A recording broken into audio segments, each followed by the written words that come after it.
I've watched men freeze under fire. I've watched heroes make the wrong decision with the best intentions. But I've never seen silence kill faster than it did that night. Until her rifle broke it and the entire operation changed. Most people think hostage rescues are loud. They picture doors kicked in, flashbangs, a sprint down a hallway, and a clean ending where everyone gets out. They don't picture the part before the breach. The part where your heart is forced to slow down while your brain runs through every possible way this ends badly. They don't picture the waiting. That night started with waiting. We were staged in a dry riverbed outside a desert compound that wasn't supposed to exist. The kind of place built for one purpose: to hold people the world would never officially admit had been taken. They called it a farmhouse on paper. In reality, it was concrete walls, reinforced doors, and a ring of ground that had been scraped clean to show footprints. The terrorists inside didn't just want leverage. They wanted control. Control over the hostages, control over the narrative, control over anyone who came for them. We were there to take that control away. I was a senior chief then, old enough to stop believing in perfect plans, young enough to still run hard when it mattered. My team had done this kind of work before, but the intel on this one was ugly. 8 hostages, multiple armed fighters, at least one heavy weapon, booby-trapped entry points, and one piece of information that made my stomach tighten the moment I heard it. They had a spotter on the roof. A spotter meant they expected an assault. And if they expected it, they'd built layers. The air was cold for the desert, wind sliding through our gear like fingers searching for cracks. Our comms were quiet except for the occasional short transmission. No one wasted words. Nobody prayed out loud. But I've never met a man in a stack who didn't talk to something bigger than himself in his head. Then I heard her voice in my earpiece. Soft, calm, precise. Overwatch established.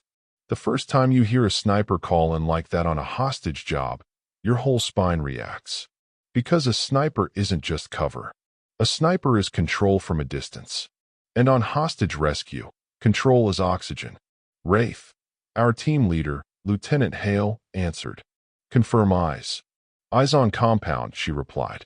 3 exterior sentries. 1 rooftop spotter. 2 heat signatures on 2nd floor near hostages. I didn't know her well then. We all knew her name, sure. Everyone in the teams had heard of her. But heard of and served with are different worlds. Wraith had a reputation that followed her like a shadow.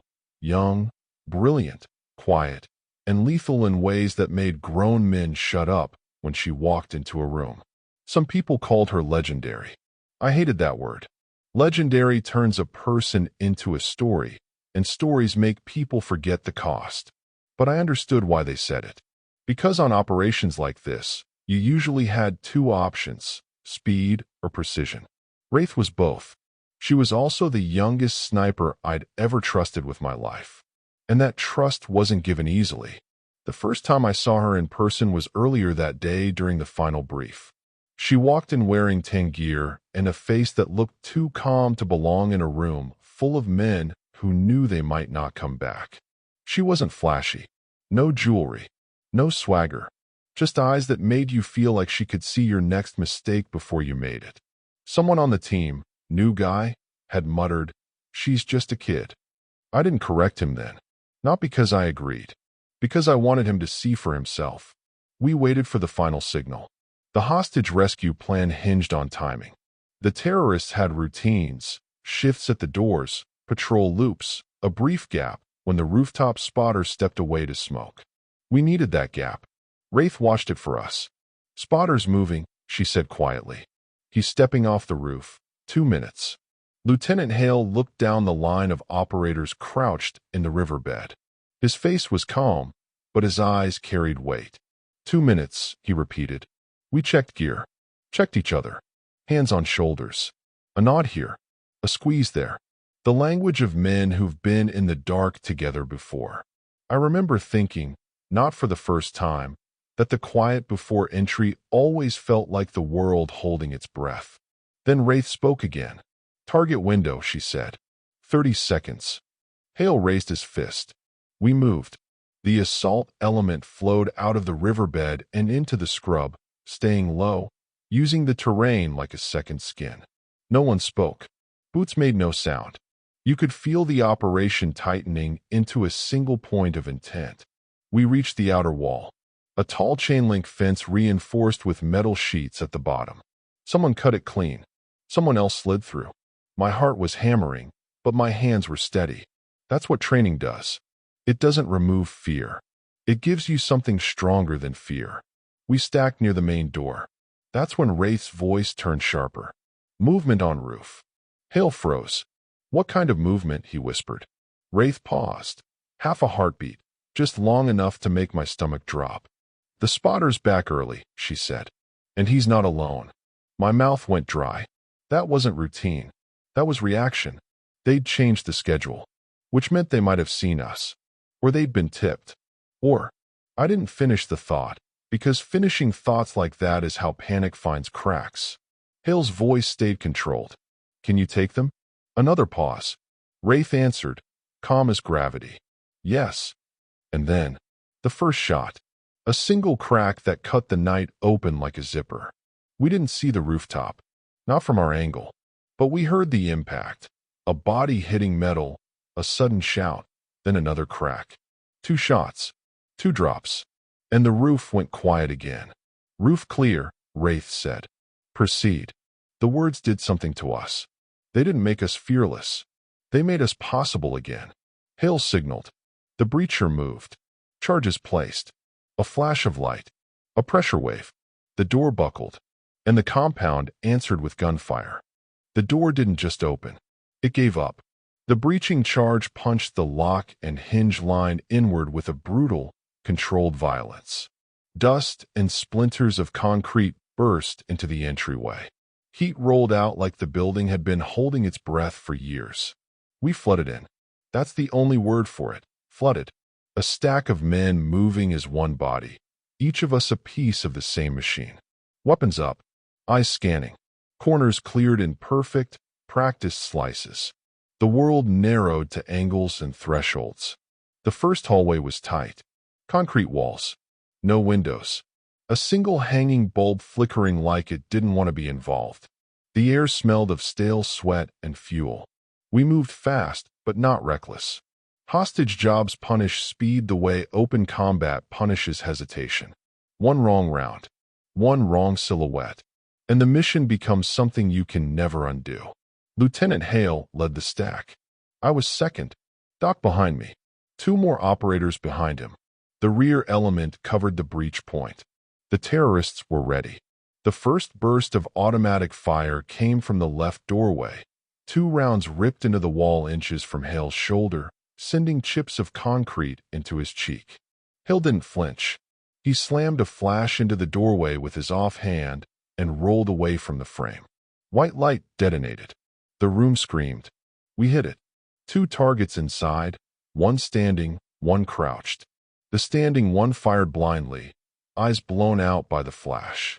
The crouched one froze, stunned. We dropped both in less than 2 seconds. Clean. Silent. But not quiet. Down the hallway, someone shouted in a foreign language, sharp panic. Footsteps. Doors slamming. They were hurting the hostages deeper. That was what they always did. You didn't guard hostages. You used them as shields. Hale keyed his mic. Wraith status? Her voice came back steady in my ear, like she was standing next to us instead of half a kilometer away. Exterior sentries down. Roof clear. I have eyes on second-floor windows.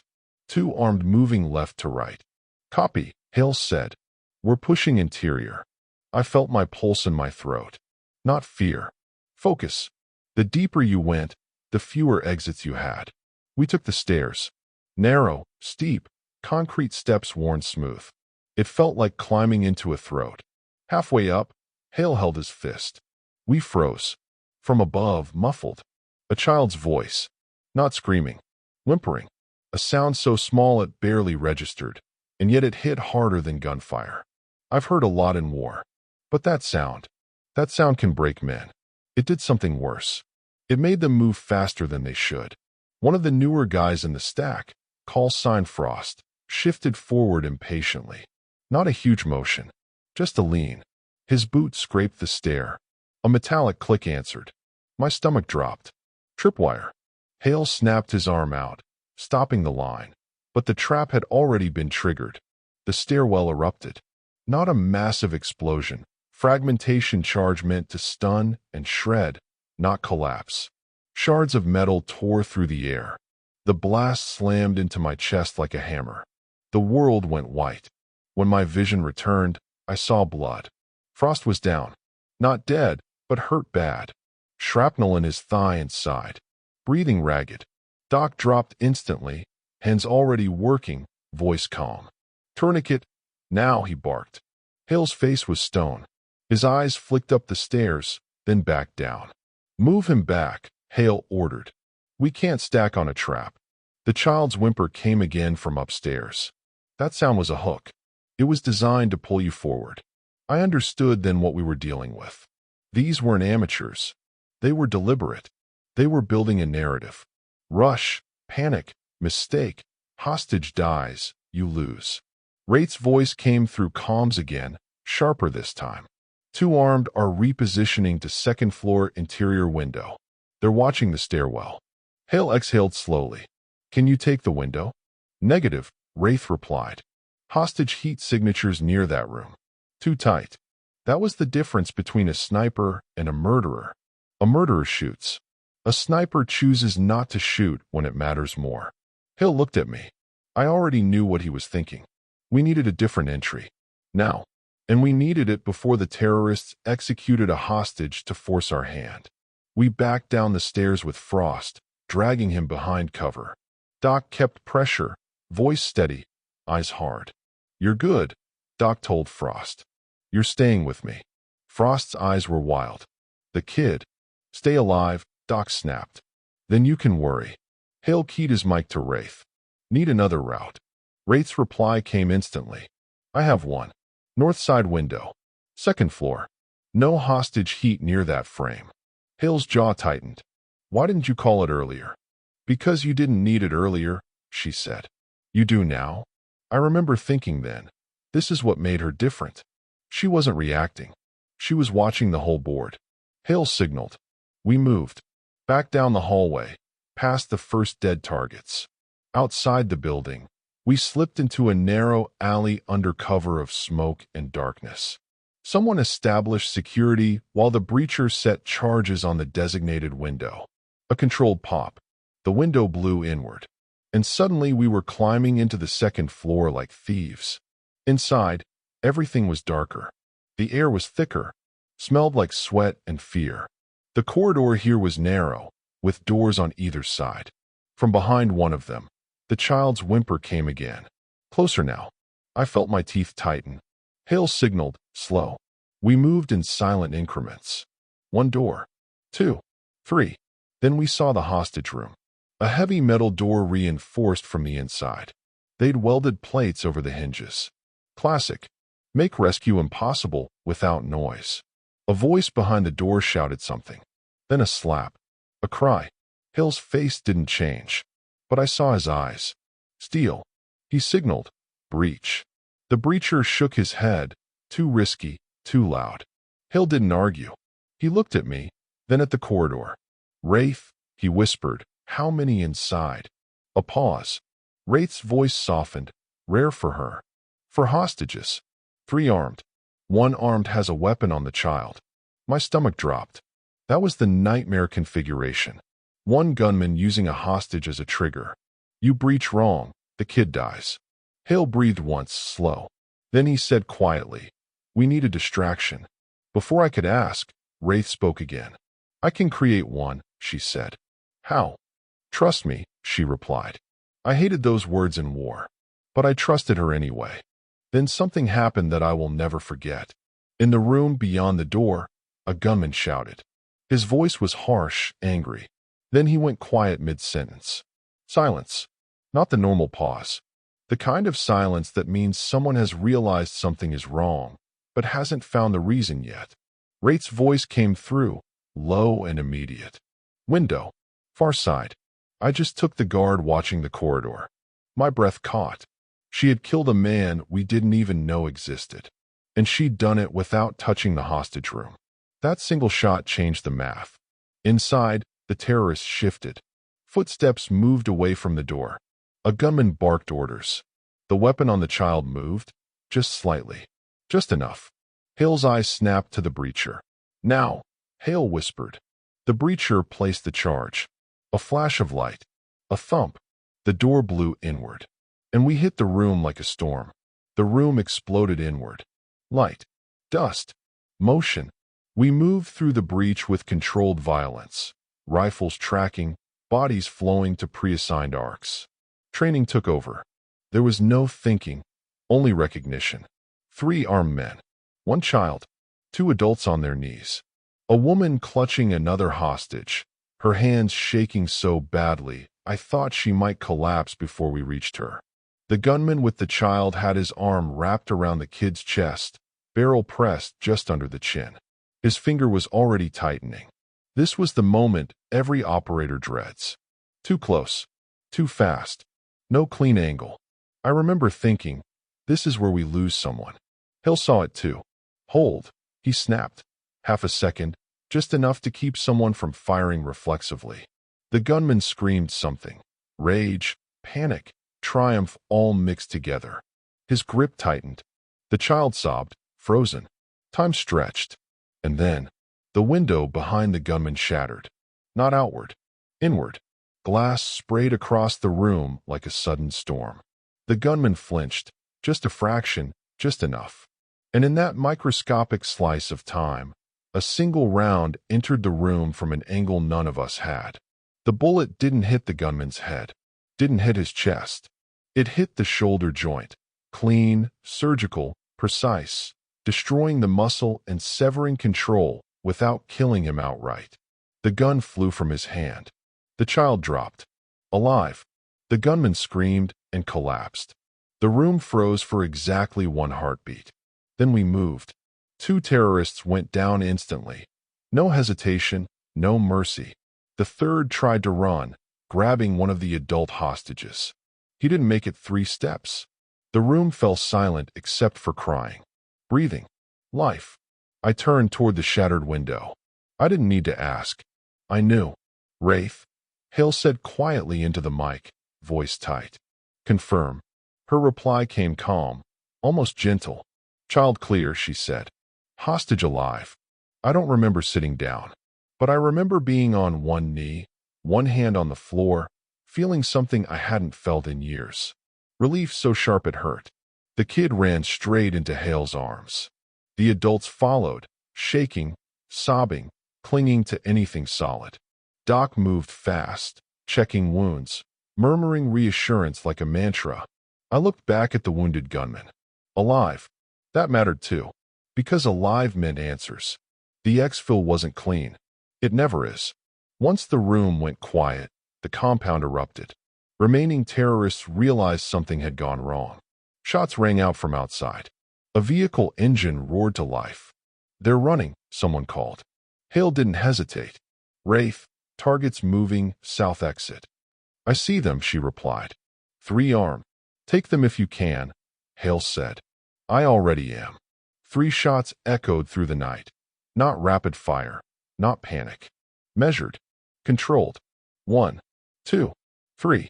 By the time we cleared the building with the hostages, the remaining fighters were down, some wounded, some dead, all neutralized. The compound belonged to us now. We moved fast after that. Hostages bundled, covered, escorted. Frost was stabilized and evacuated first, still conscious, still breathing. As the helicopters came in low, rotors chopping the night air, I finally let myself look up toward the ridge where Wraith had been positioned. I couldn't see her. That was the point. But I felt her presence the way you feel gravity. Constant. Unavoidable. Back at the forward base, everything moved in reverse. Debrief rooms. Medical checks. Equipment turned in. The hostages were flown out immediately. Alive, unharmed, clutching each other like they'd wake from a nightmare if they let go. Command arrived within hours. High-ranking. Serious. They wanted details. They always do after missions like this. Missions that could have gone wrong in 100 ways and didn't. They focused on the breach, on Hale's decision-making, on the wounded operator. Then someone asked the question that shifted the room. Who took the shot? Silence. I looked at Hale. He looked at me. Then Hale spoke. Our sniper, he said. Call sign Wraith. The officer nodded. I want her report. Hale hesitated, then said something I respected deeply. You'll get mine first. I saw her later that night. She stood outside the medical tent, gear stripped down, rifle leaned against the wall like it was just another tool. She looked younger out there. Not fragile. Human. I walked up beside her. You saved everyone in that room, I said. She didn't look at me. No, she replied. I gave you a chance. I studied her profile, the calm, the control, the discipline it took to not shoot until the exact moment it mattered. You ever miss? I asked. She finally turned to me. Not when it counts. The award ceremony came weeks later. Formal. Clean. Flags. Speeches. They talked about bravery. About teamwork. About excellence under pressure. When they called her name, the room stood. I watched hardened men clap. Men who rarely applauded anything. She stepped forward, posture straight, eyes steady. They pinned the medal to her chest. Then came the promotion. Earned. Undeniable. The room knew it. So did she. But the part that stayed with me wasn't the applause.